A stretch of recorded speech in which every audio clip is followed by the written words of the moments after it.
in Southern California in Oxnard 1 month from today. Let's assume CeeDee Lamb's new contract gets done maybe before camp opens, at least early in camp. Keyshawn, do you see Dak Prescott getting a new deal in the same sort of time frame as CeeDee?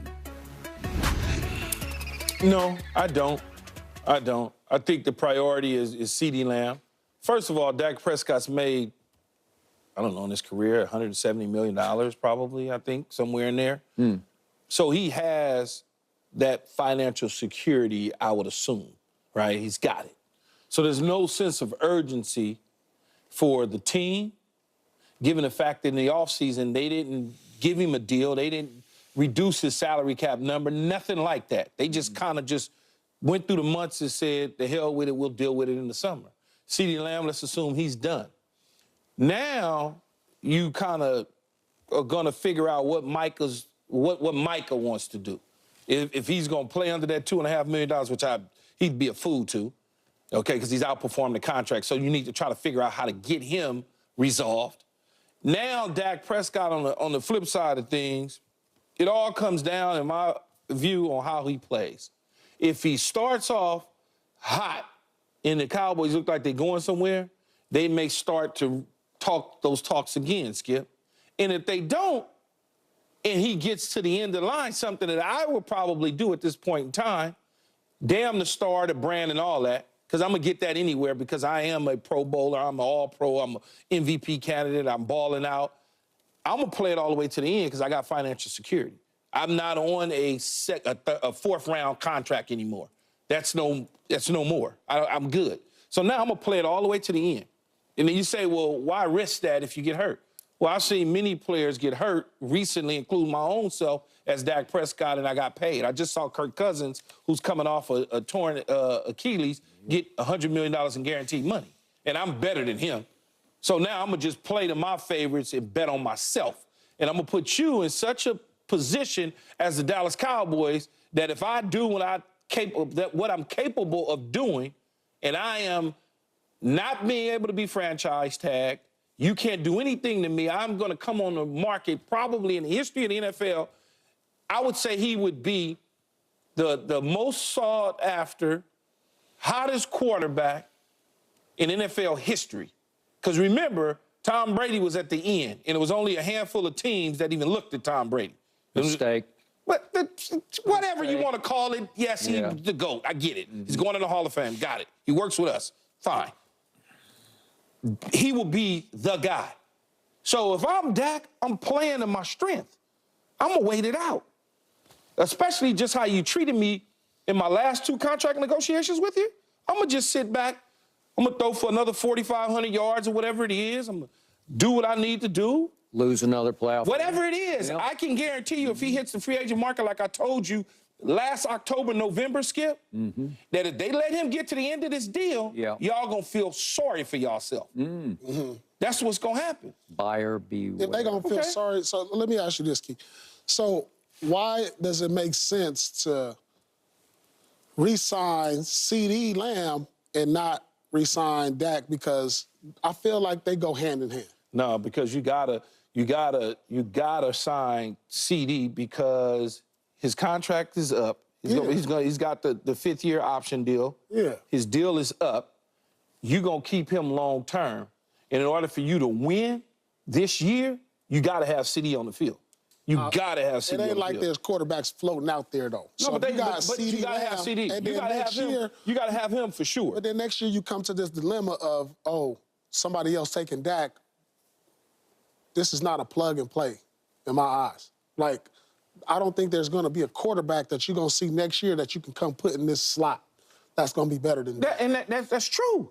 That is true. But the team and the organization may feel like Skip a certain way about Dak Prescott. That's why they're playing games with him. You didn't see Buffalo play games with Josh Allen's money. You didn't see Cincinnati play games with Joe Burrow. Kansas City play games. To a degree, Baltimore played games a little bit with a lot with Lamar Jackson, but then they eventually got it done. You won't see Tua in Miami play. So when you are convicted of who your quarterback is, you don't even let him get to free agency. You don't even play that mind game with him. So they're not convinced that Dak Prescott is their guy, clearly.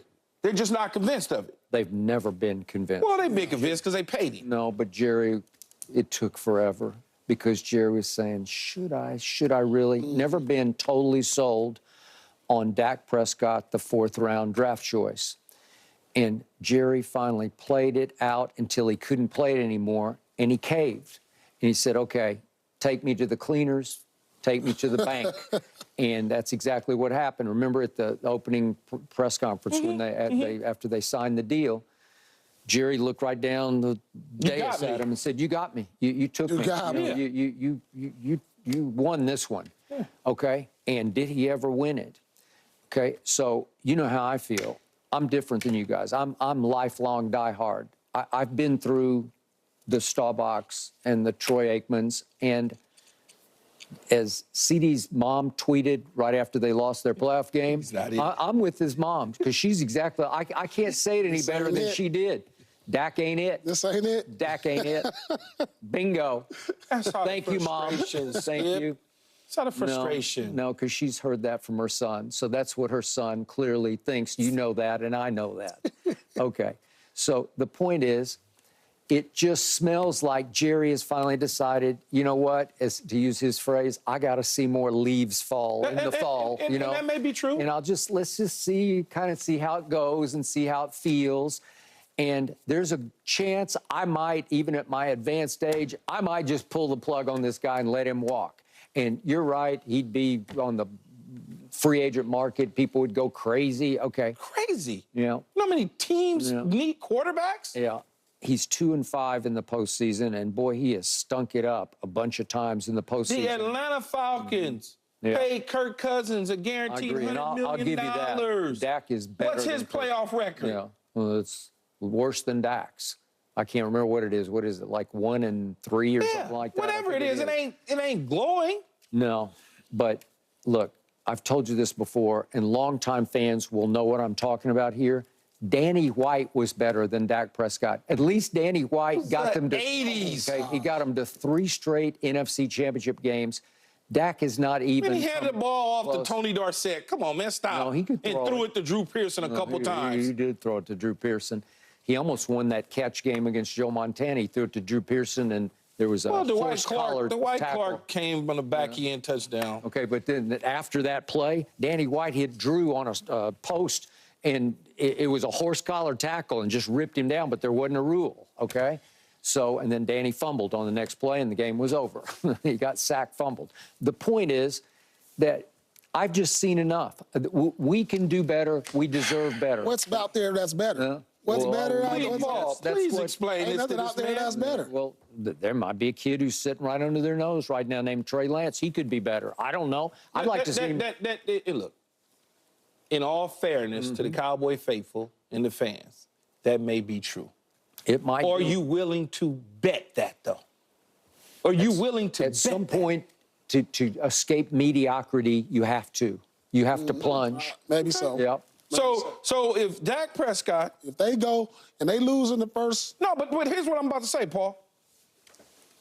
If Dak Prescott goes on and has a successful year, as he's had the last... 3 years. 3 years. Mm-hmm. Yep. And they get to the playoffs, and he plays well, And they lose but in the Michael first Parsons round. doesn't get to the dude, and so-and-so fumbles here, and it's a walk-off 60-yard field goal. Now what? Then I think Jerry would go to Dak and say, let's do business. And what if Dak says, I'll tell you what, go fly a kite somewhere on the beach? I don't think Dak would say go fly a kite to Jerry and Dallas. And you talked about it earlier. Even though you it's treated still that him, star on the side even though of the his brother is his right hand and his guy, and his brother feels a certain way about the organization. Does he? And he tells his brother, who he leans on, hey, let's go take our business to the Giants. His brother tweeted that Howie Roseman's the best GM in pro football. Yeah, let's go take our business to the Oakland Raiders, or Las Vegas Raiders. You know what? I hear you. But in the end, I think Jerry knows when push comes to shove, Dak would not want to leave. He would want to finish it out in Dallas because It is gold. It is the yellow brick road to your broadcast and if job. what you're just saying, and what you're saying is true, then I'm Dak Prescott. I don't even want your deal. I'm sitting tight because I know at a bare minimum, I'm gonna get what I'm already getting from you. I'm gonna get from somebody else at the bare minimum. Okay. I ain't going from 50 to 20. I know that. Okay, and if Dak has a pretty good year and they start with, they win the division, have a home playoff game, and he stinks it up and they lose at home, then you just say, thank you, but no thank you. Yeah, I got it. Wow. I'm betting. Okay. Wow. I'm betting if I'm him. All right. I'm betting against, unfortunately. How you gonna be a fan of a team I that don't bet know. against the quarterback? This dude crazy, man. We have Sometimes I really want to take you to a psych and have them sit down and talk to you. No, I would out-psych the psych. That's what would happen. The problem is we haven't even sniffed an NFC championship game But in it's almost not the 30 quarterback's years. fault. It's large. Y'all blaming him. A large part quarterback's fault. Do you remember the game at San Francisco? Yes, he How threw a couple stunk? picks. Well, he missed throw after second half throw. I mean, come on. I can't with Skip, Okay, man. in a moment, we discuss the president of the Los Angeles Olympics in